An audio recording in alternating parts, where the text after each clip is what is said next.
ये बेटी के विवाह गीत आप लोग को अच्छा लगे तो लाइक, शेयर और सब्सक्राइब कीजिएगा। बाबा हो धाना लोभी त धाना देखी लो भागैल हो। बाबा हो धाना लोभी त धाना देखी लो भागैल हो। दिया बा दिया है दूरा देश ता दुई नादी अंतर हो। दिया बा दिया है दूरा देश ता दुई नादी अंतर हो। पापा हो धाना लोभी त धाना देखी लो भागैल हो। दिया बा दिया है दूरा देश ता दुई नादी अंतर हो।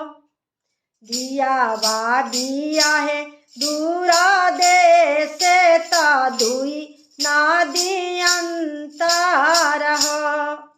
कईये आई है कईये जाई है संदेश पहुँचा दी है हो।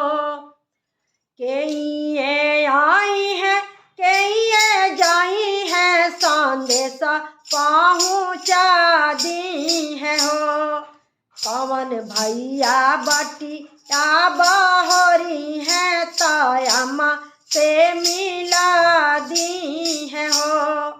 कवन भैया बटी या बहरी है तो चाची से मिला दी है हो।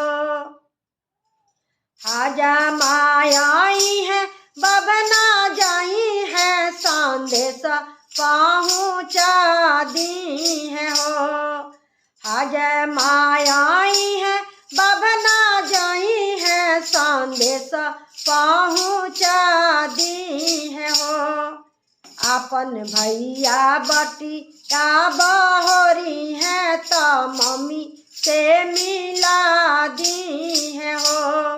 अपन भैया बटी या बहरी है तो चाची से मिला दी है हो।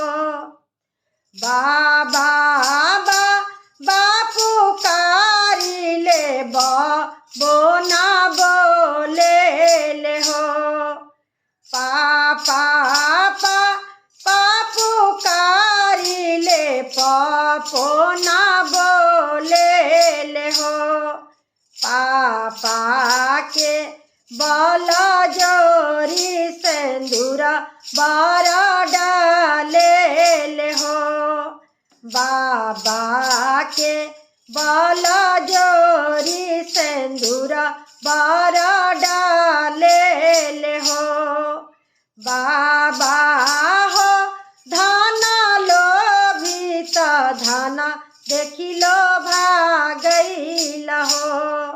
दिया बा दिया है दूरा देश ता दुई नादी अंतर हो। दिया बा दिया है दूरा देश ता दुई नादी अंतर।